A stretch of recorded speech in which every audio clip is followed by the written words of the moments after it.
이 시간 하나님께서 우리에게 주시는 말씀은 사도행전 13장입니다. 사도행전 13장 1절로 3절까지 말씀을 한 절씩 교독하도록 하겠습니다. 오늘 안디옥 교회 이야기를 하려고 합니다. 이미 한번 사도행전 11장에서 말씀을 전한 적이 있습니다. 기억하시겠지만 안디옥 교회는 이방인에 의해서 그리고 이방 땅에 세워진 최초의 교회입니다. 우리 사도행전 11장 한번 다시 가볼까요? 사도행전 11장 19절을 볼까요? 그때에 스데반의 일로 일어난 환란으로 말미암아 흩어진 자들이 베니게와 구브로와 안디옥까지 이르러 처음에는 유대인에게만 말씀을 전했습니다. 그런데 20절을 보니까 그 중에 구브로와 구레네 몇 사람이 안디옥에 이르러 헬라인에게도 말하여 주 예수를 전파하니 주의 손이 그들과 함께 하심에 수많은 사람들이 믿고 주께 돌아옵니다. 그래서 안디옥 교회가 생겨났습니다. 제가 이미 설교했지만 안디옥 교회는 참 귀한 교회인데요. 특별히 그 교회는 주의 손이 함께하는 교회였습니다.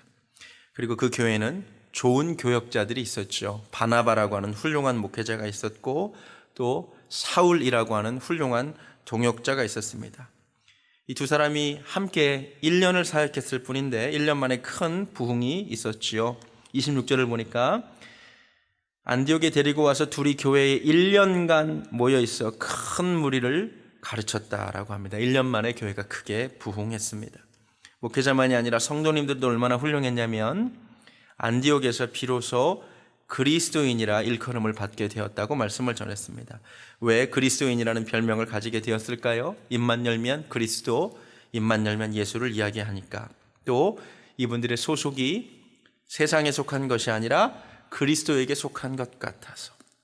그리고 삶을 보니까 그리스도에게 속했을 뿐만 아니라 그리스도를 위해 사는 것 같아서. 삶의 모든 기준이 그리스도인 것 같아서. 그리고 그리스도를 자랑스러워 여기는 사람들인 것 같아서 그리스도인이라는 별명을 얻은 것 같았습니다. 또 뿐만 아니라 이 교회는 자기들도 개척교회이면서 모교회인 예루살렘 교회가 흉년을 겪는다는 이야기를 듣고 그 교회를 구제한 교회였지요. 29절을 보니까 제자들이 각각 그 힘대로 유대에 사는 형제들에게 부조를 보내기로 작정한 교회였습니다. 이 아름다운 안디옥 교회 이야기가 11장에서 끝나지 않고 오늘 13장에 다시 등장합니다. 그리고 오늘 본문을 보니까 성령님께서 바로 이 교회를 세계 선교를 위한 기지로 사용하십니다. 그 당시에 예루살렘 교회도 있었고 이미 몇 교회들이 있었지만 다른 교회가 아닌 안디옥 교회를 세계 선교를 위한 기지로 주목하시고 사용하시는 이유가 무엇일까요? 오늘 말씀을 묵상하면서 우리 교회가 안디옥 교회 같은 교회가 되기를 소원해 봅니다. 안디옥 교회는 어떤 교회였습니까? 첫 번째 1절을 보겠습니다. 안디옥 교회에 선지자들과 교사들이 있었다라고 말합니다. 선지자는 히브리어로 나비라고 하는데요. 그냥 쉽게 말하면 하나님의 대변인이라고 표현하는 것이 맞습니다. 하나님의 말씀을 받아 전하는 자가 선지자입니다. 우리는 선지자를 자꾸 앞날을 예언하는 예언자라고만 생각을 하니까 여러 가지 혼란이 있습니다. 그렇게 생각하지 마시고요. 말씀을 받아서 전하는 자가 선지자다. 그래서 한자로 정확하게 표현하면 미리 예자가 아니라 맡을 예, 맡길 예, 그 예금하다고 할 때 돈을 맡긴다라고 할 때 예자를 쓰는 것이 맞습니다. 미리 말하는 자가 아니라 하나님께 말씀을 받아 말하는 자가 선지자입니다. 그렇게 놓고 보면 교회에는 반드시 선지자가 있어야 하지요. 하나님 말씀이 우리 교회에 선포되기를 원합니다. 설교자가 말씀을 짜내는 것이 아니라 하나님의 말씀을 받아 전하고 하나님의 말씀을 가르치는 선지자와 교사가 있는 교회가 되기를 주님의 이름으로 축원합니다. 말씀은 생명입니다. 말씀이 없는 곳에 건강한 교회가 설 수 없습니다. 말씀이 없으면 교회는 끔찍해집니다. 성경에 따르면 백성이 묵시가 없으면 방자해진다라고 했습니다. 교회에 하나님의 말씀이 사라지면 교회는 사교 클럽이 됩니다. 동아리가 됩니다. 말씀이 사라지면 화려한 예배당도 재정도 아무 의미가 없습니다. 이가봇 하나님의 영광이 떠나기 때문입니다. 우리 교회 하나님의 말씀이 떠나지 않기를 소원합니다. 우리가 왜 교회에 옵니까? 하나님의 말씀 결국 듣기 원함이 아닙니까? 누누이 말씀드렸지만 우리 교역자들에게 기대하실 것은 어떤 따뜻함이나 어떤 친절함이 아니라, 유머 감각이 아니라 하나님의 말씀이기를 소원합니다. 누가복음 24장에 예수님께서 엠마오 마을로 가는 두 제자들을 만나시고 말씀을 풀어주셨죠. 우리 교회에 그렇게 말씀을 풀어주고 우리 가슴이 뜨거워지기를 원합니다. 두 번째 안디옥 교회는 어떤 교회였습니까? 바나바와 니게르라 하는 시몬과 구레네 사람 루기오와 분봉왕 헤롯의 젖동생 마나엔과 및 사울이 지도자로 있었던 교회입니다. 그런데 가만히 보니 본문에 언급된 5명의 면면이 너무나 다르죠. 바나바는 부자였죠. 그런데 그 큰 밭을 팔았던 사람, 착한 사람, 성령이 충만한 사람이었습니다. 근데 니게르라고 하는 시몬, 그러면 니게로가요 니그로입니다. 그러니까 흑인이었죠. 그러니까 별명이 니그로. 이 시몬은 아마 아프리카 출신이었던 것 같고요. 많은 성경학자들이 예수님 대신 십자가를 지고 갔던 구레네 사람 시몬이었을 것이라고 추측합니다. 그리고 또 한 사람 구레네 사람 루기오, 구레네 역시 아프리카죠. 리비아, 오늘날 리비아 지역이 구레네입니다. 또 하나의 아프리카 사람 루기오가 지도자로 있었고요. 또 한 사람은 분봉왕 헤롯의 젖동생 마나엔. 왜 젖동생이라는 표현이 있을까요? 어렵지 않습니다. 왕비들이 임신을 하고 아이를 낳으면 왕비들이 젖을 먹이는 것이 아니라 유모를 고용하지요. 그러니까 이제 유모가 아기를 낳아서 자기 아이를 수유하고 있는 사람을 유모로 써야 될 거 아니에요. 그래서 실제로 그 유모가 낳은 아이가 있고 또 그 왕자나 공주를 먹이는 거죠. 그러니까 헤롯의 젖동생은 그 유모의 친자녀를 말하는 거겠죠. 그러니까 그 유모의 친자녀인 마나엔도 그리스도인이 돼가지고 안디옥 교회에 있었습니다. 그리고 우리가 잘 아는 사울, 교회를 박해하던 그 사람, 그리고 변하여 주님의 일꾼이 된 이 사울, 이렇게 다양한 면면을 가진 사람들이 한 교회에 모여서 지도자들로 일하고 있었습니다. 굉장히 놀랍지 않습니까? 그들이 살아온 사회적 배경이 다르고 삶의 방식이 다르고 지적 수준도 다 달라요. 세상에서라면 어울릴 수 없는 사람들인데 예수 안에 어우러져 있다는 것, 그리고 이들이 어떠한 갈등도 없이 한 교회를 섬기고 있다는 것, 아름다운 교회입니다. 모든 교회가 그렇지 않았죠. 초대교회 중에 하나인 빌립보 교회만 하도 유오디아와 순두계 집사님 간에 갈등이 있었다라고 성경이 말하고 있습니다. 여러분, 하나된 교회가 하나님 보시기에 아름다운 교회인 줄로 믿습니다. 하나된 교회를 하나님이 주목하시고 그 교회를 사용하시는 거죠. 우리 교회가 하나 되기를 원합니다. 제가 여러 번 말씀드렸지만 우리는 세상의 빛이죠. 하나된 빛은 불을 만들어냅니다. 유치원 다닐 때 그 돋보기로 빛을 모으죠. 그래서 까만 색종이를 비추면 오직 모여진 빛이 불을 만들어내죠. 굉장히 중요한 의미가 있습니다. 빛이 모이면 불을 만들어낼 줄로 믿습니다. 근데 어떻게 해서 하나가 될까요? 여러분, 5명의 사람들이 각자 자기의 생각과 자기의 의견을 내세우면 절대로 하나가 될 수 없죠. 그런데 이들이 하나가 될 수 있었던 비결이 2절에 나옵니다. 주를 섬겨 금식할 때에. 여러분, 주를 섬겨, 하나님을 섬겨 금식하면서 하나님의 음성을 들으려고 했기 때문에 교회가 하나가 됩니다. 분열을 말하는 영어 단어가 division이죠. 제가 언젠가도 말씀드렸지만 이 단어는 die, 2개, vision, 비전이 2개면 그게 분열입니다. 교회의 각자의 비전을 가지고 이야기를 하면 내 생각은 교회가 이렇게 가야 된다. 그럼 교회는 분열되는 겁니다. 우리 교회가 주를 섬겨 금식하고 주님의 음성을 들으려고 하기를 원합니다.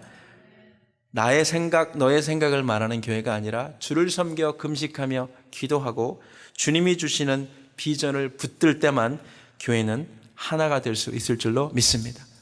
조심해야 돼요. 회의할 때 조심해야 돼요. 내 생각에는 그런 얘기하면 안 돼요. 우리가 기도합시다. 기도할 때 하나님이 주시는 음성을 들읍시다.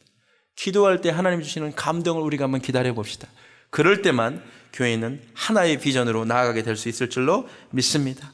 세 번째 안디옥 교회는 어떤 교회였냐면요, 그렇게 기도하다가 성령님의 음성을 듣는 교회였습니다. 2절을 보니까 주를 섬겨 금식할 때에 성령이 이르시되, 여러분 이거 정말 너무나 닮고 싶은 모습입니다. 여러분, 우리 교회가 주님의 음성을 듣는 교회가 되기를 원합니다. 성령이 불러 일을 시키는 교회였습니다. 우리 교회도 성령이 불러서 일을 시키는 교회가 되기를 원합니다. 많은 교회들이 Seeker Friendly Church, Seeker Friendly Worship 이라는 이름으로 구도자에게, 믿지 않지만 기독교에 관심 있는 사람들에게 좋은 예배를 이렇게 만듭니다.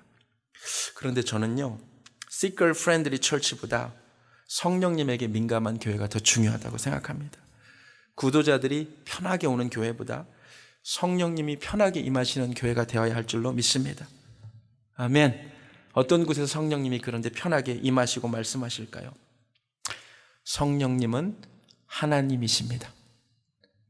그분은 인격이십니다. 여러분, 우리가 성령님을 소중히 여기고 초청하고 사모하고 기대할 때 성령님 임재하시고 말씀하실 줄로 믿습니다. 우리 교회가 진짜로 성령님을 사모했으면 좋겠습니다. 성령님을 터부시하지 않았으면 좋겠습니다. 아멘. 성령님은 특정 교단의 전유물이 아니에요. 순복음 교회니까 그런 얘기 하지 마세요. 성령님이 순복음 교회가 전세 낸 게 아니에요. 우리 교회가 성령님 사모하기 원합니다. 아멘. 사실 순복음 교회가 부흥한 게 성령님 사모했기 때문이에요. 다른 이유가 있어서가 아니에요. 그럼 우리 교회가 성령님 사모하기 원합니다. 성령 운동하는 교회의 전유물이 아니에요. 우리 교회가 성령 운동해야 될 줄로 믿습니다. 교회는 성령님이 절대적으로 필요합니다. 우리가 모일 때마다 성령님 사모하고 성령님이 주시는 은사를 소중하게 여기고, 아멘. 성령님의 은사와 열매가 나타나기를 소원하고 마음껏 기도하고 마음껏 부르짖고 성령님이 역사하시는, 운행하시는 그런 교회가 되기를 소원합니다. 성령님이 없으면 교회는 무미건조해집니다. 성령님이 역사하지 않으시면 금방 번아웃 됩니다. 성령님이 없으면 교회는 정말로 종교 제도에 불과합니다. 기쁨도 사라집니다. 무력해집니다. 우리 교회가 정말 안디옥 교회처럼 성령이 불러 일을 시키는 교회가 되기를 소원합니다. 사도행전을 우리가 계속 읽어오지만요, 성령님이 교회에 개입하셨어요. 사도행전 11장 12절에 성령이 내게 명하사 이런 표현이 나옵니다. 13장 4절에 오늘 성령의 보내심을 받아. 15장 28절에 성령과 우리는 이런 표현이 나옵니다. 16장 6절에 성령이 아시아에서 말씀을 전하지 못하게 하시거늘 그거를 느꼈다는 거예요. 사도행전 18장 5절에 바울이 하나님의 성령에 붙잡혀 증언한.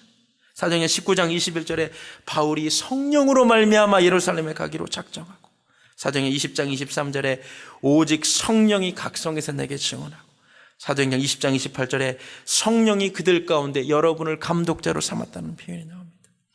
우리 교회가 성령님에 속하기를 원하고 성령님이 불러 일을 시키는 교회가 되기를 원합니다. 요한복음 8장 47절에 하나님께 속한 자는 하나님의 말씀을 듣는다고 했습니다. 성령님께 속한 교회는 성령님의 음성을 듣게 될 줄로 믿습니다. 네 번째로, 우리 교회가 정말 닮고 싶은 모습, 내 교회가 아니라 하나님 나라가 중심인 교회. 잘 보세요. 2절에 성령이 이르시되, 성령이 하신 말씀이 뭐냐면 내가 불러 시키는 일을 위하여 다른 사람이 아닌 바나바와 사울을 따로 세우라 하십니다. 여러분, 금식 기도하는 그들에게 하나님의 음성이 임하는데, 감동이 임하는데 당혹스러운 명령입니다. 그것은 바로 유능한 사역자인, 그것도 그 교회 담임 목회자인 바나바와 사울을 파송하라는 겁니다. 여러분, 안디옥 교회가 1년 만에 이렇게 부흥하고 다른 교회를 도울 수 있는 교회가 된 이유는 성령님의 역사하심 때문도 있지만 바나바와 사울의 역할을 부인할 수 없겠죠. 그런데 성령님이 이 두 사람의 리더십과 능력이 필요한 이 교회에 두 사람을 파송해서 보내라는 겁니다. 안디옥 교회가 역사와 전통이 있는 교회가 아닙니다. 시스템이 갖춰진 교회가 아닙니다. 철저히 어떻게 보면 이 목회자들에게 의존하는 교회입니다. 그런데 무서운 명령입니다. 다른 사람이 아니라 시므온과 루기오가 아니라 마나엔이 아니라 바나바와 사울을 파송하랍니다. 여러분 한번 생각해 보십시오. 우리는 어떻게 할까요? 다른 사람을 보내시면 안 되겠습니까? 우리 교회 이 두 사람은 정말 필요한 사람인데 다른 사람 보내면 안 되겠습니까?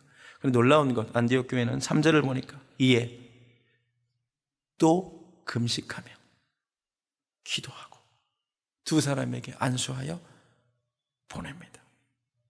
두 사람을 보내는 일은 교회의 가장 중요한 영적 자산을 잃어버리는 일입니다. 그런데 보냅니다. 왜 이게 가능했을까요? 한 가지 이유밖에 없습니다. 안디옥 교회보다 하나님 나라가 더 중요하기 때문입니다. 질문. 이 두 사람을 파송하고 난 뒤 안디옥 교회는 어떻게 되었을까요? 안디옥 교회가 더 부흥했을까요? 성경 어디에도 이 두 사람이 파송되고 난 뒤에 안디옥 교회가 더 부흥했다는 이야기는 없습니다. 사도행전 11장이 분명히 안디옥 교회는 수많은 사람들이 모이는 교회였는데 앞으로 안디옥 교회가 그렇게 많은 사람들이 모여 부흥했다는 이야기는 사실 없습니다. 그래서 안디옥 교회가 이 두 사람을 보내지 않았더라면 안디옥 교회 입장에서는 분명히 더 좋았을 것입니다. 안디옥 교회만 놓고 보면 분명 손해입니다. 그런데 하나님 나라 전체를 놓고 보면 안디옥 교회가 바울과 바나바를 붙잡지 않고 파송했기 때문에 수많은 교회들이 생겨난 겁니다. 바울의 선교 지도를 한번 보여주시기 바랍니다. 이렇게 많은 곳을 바울과 바나바가 다니죠. 이 선교 여행을 통하여 세워진 교회의 이름을 말씀드리겠습니다. 갈라디아, 빌립보, 데살로니가, 고린도, 에베소, 골로새. 안디옥 교회가 자기들 교회만 생각해서 이 두 사람을 보내지 않았다면 이 교회들은 생겨나지 않았습니다. 그뿐이 아니죠. 이 교회들이 생겨나지 않았다면 갈라디아서가 없고 빌립보서도 없고 데살로니가 전후서도 없고 고린도 전후서도 없고 에베소서와 골로새서도 존재하지 않죠. 왜냐하면 이 서신서들이 바로 바울이 선교 여행을 통해 세워진 교회들에 보낸 편지들이었기 때문입니다. 이뿐이 아니죠. 이들이 선교사로 파송되지 않았다면 유럽 복음화가 없지요. 선교 여행 중에 마게도냐 사람 하나가 환상 가운데 이리 와라 도와달라 해서 그곳으로 갔죠. 유럽 복음화가 없었다면 미국 복음화도 없고 우리도 복음을 들을 기회가 없었을지도 모르죠. 잘 생각해 보세요. 안디옥 교회가 자기 교회만 생각해서 두 사람을 붙들었다면 그 교회는 더 부흥했을지 모릅니다. 그러나 지금 안디옥 교회는 흔적도 없지요. 하나님 나라를 생각하지 않고 자기 교회만 생각했다면 그 세대에는 그 교회가 더 커졌을지 모르나 하나님 나라 전체적으로 보면 막심한 손해죠. 중요한 포인트입니다. 성령님이 우리 교회에 주시는 음성을 들으면 좋겠습니다. 우리 교회가 개교의 중심주의를 벗어나기 원합니다. 베델 교회만이 아니라 하나님 나라가 더 중요함을 우리가 알기를 소원합니다. 아멘. 우리 교회만이 아니라 하나님 나라 전체를 생각하는 교회가 반드시 되어야만 합니다. 하나님 나라를 생각하지 않고 우리 교회만 커지는 것은 하나님 뜻이 아니기 때문입니다. 원 베네딕트 선교사님, 아주 청소년 사역자로 유명하신 분이죠. 이분이 이런 간증을 하시더라고요. 본인이 청소년 사역을 하도 잘해서 1000명의 중고등부 학생들이 모였답니다. 대단하죠? 그러자 그 다음에 이분이 2000명의 학생을 놓고 기도하기 시작했답니다. 그런데 하나님이 음성을 주셨답니다. 하나님이 어떤 음성을 주셨는지 아십니까? 과연 2000명은 누가 원하는 일이냐? 그런데 그분에게 깨달음이 임하죠. 과연 그 2000명은 누가 원하는 걸까? 본인 마음 깊은 곳에 2000명의 사람이 모여서 자기 교회가 더 부흥되고 자기 이름이 높아지기를 원하는 마음이 있었다는 것을 깨달았대. 그래서 다음부터 그런 기도를 안 했답니다. 내 교회만 생각하면 안 되는구나. 내 성공만 생각해서는 안 되는구나. 그래서 그 다음부터는 그의 기도가 바뀌어서 하나님 나라를 위한 기도로 바뀌었답니다. 우리 교회가 하나님 나라를 위해 기도하는 교회가 되기를 소원합니다. 그것이 하나님이 원하시는 일이기 때문입니다. 우리 교회가 거의 코로나 바이러스 전에 700명 가까이 모였죠. 그럼 우리도 금방 나오는 이야기가 빨리 1000명이 되기를 위해 기도하자고. 1000명은 누가 원하는 일일까요? 정말 그것이 하나님이 원하시는 일이라면 그렇게 되겠죠. 그게 아니라면 우리도 그런 기도가 아니라 하나님 나라를 위해 기도하는 교회가 되기를 원합니다. 말씀을 마칩니다. 이런 교회를 꿈꿉니다. 안디옥 교회처럼 선지자와 교사가 있는 교회. 여기서 말하는 선지자란 하나님의 말씀을 받아 전하는 자가 있는 교회. 하나님의 말씀을 풀어서 가르치는 교회. 그런 교회가 되기를 원합니다. 다양한 사람들이 모였지만 하나 되는 교회 되기 원합니다. 생각이 다 다른데 어떻게 하나가 되겠어요? 내 생각을 얘기 안 해야 하나가 돼요. 비전이 많아지면 분열이 되기 때문에 내 생각 얘기하지 마시고 기도할 때 하나님이 주시는 감동과 음성을 듣는 교회 되기를 원합니다. 성령님의 음성에 민감하고 성령님이 편하게 임하시는 교회 되기 원합니다. 우리 교회가 아니라 하나님 나라 전체를 위해 쓰임받는 교회가 되기를 원합니다. 찬양하겠습니다. 우리에게 소원이 하나 있습니다. 이런 교회 되기 원합니다. 교회가 교회다운 교회 될 때에 하나님 영광 받으실 줄로 믿습니다.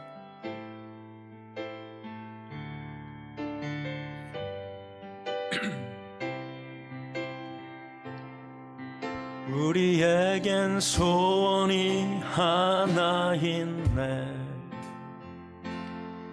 주님 다시 오실 그날까지 우리 가슴에 새긴 주의 십자가 사랑 나의 교회를 사랑케 하네.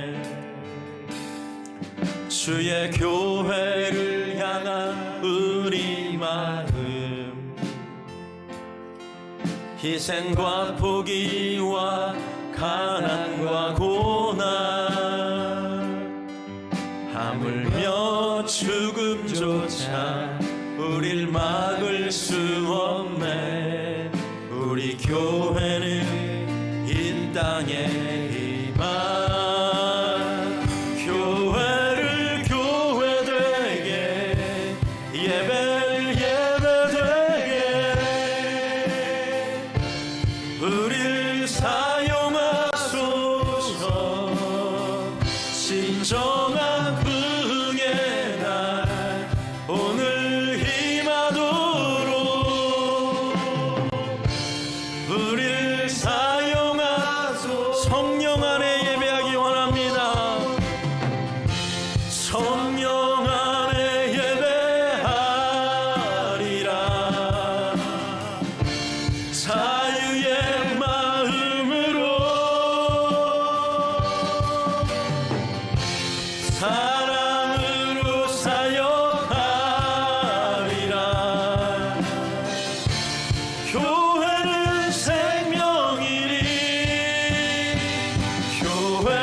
하나님, 세상에 수많은 교회가 있지만 하나님이 안디옥 교회처럼 주목하시는 교회는 많지 않을 것 같습니다. 주님, 이 시대에 안디옥 교회를 주님이 찾고 계시는 줄로 믿습니다. 하나님, 감히 소망하기는 이 아틀란타 땅에 세워진 우리 베델 교회가 이 시대의 안디옥 교회가 되게 하여 주시옵소서. 하나님, 우리 교회에 하나님의 말씀을 받아 전해지는 역사가 있게 하여 주시옵소서. 하나님의 말씀이 가르쳐지고 풀어지는 역사가 있게 하여 주시옵소서. 이렇게 다양한 사람들이 모여있지만 내 생각을 이야기하지 않고 주님이 주시는 비전을 쫓음으로 말미암아 하나 되는 역사가 있게 하여 주시옵소서. 성령이 불러 일시키시는 교회, 성령님의 음성에 민감한 교회 되게 하여 주시옵소서. 사람에게 민감한 교회가 아니라, 사람에게 친근한 교회가 아니라 성령님께 민감하고 성령님을 사모하는 교회 되게 하여 주시옵소서. 성령님 마음껏 역사하시고 운행하는 교회 되게 하여 주시옵소서. 이 교회만이 아니라 하나님 나라를 생각하고 하나님 나라를 위하여 쓰임받는 놀랍고 놀라운 역사가 있게 하여 주시옵소서. 이제는 교회의 머리 되시는 우리 주 예수 그리스도의 은혜와 하나님 아버지의 극진하신 사랑과 교회에 충만히 임재하시고 교회를 불러 일시키시기를 원하시는 성령님의 역사하심이 오늘 안디옥 교회처럼 되기를 소원하는 사랑하는 베들교회 성도님들 머리 위에 지금부터 영원까지 함께 하시기를 간절히 축원하옵나이다. 아멘.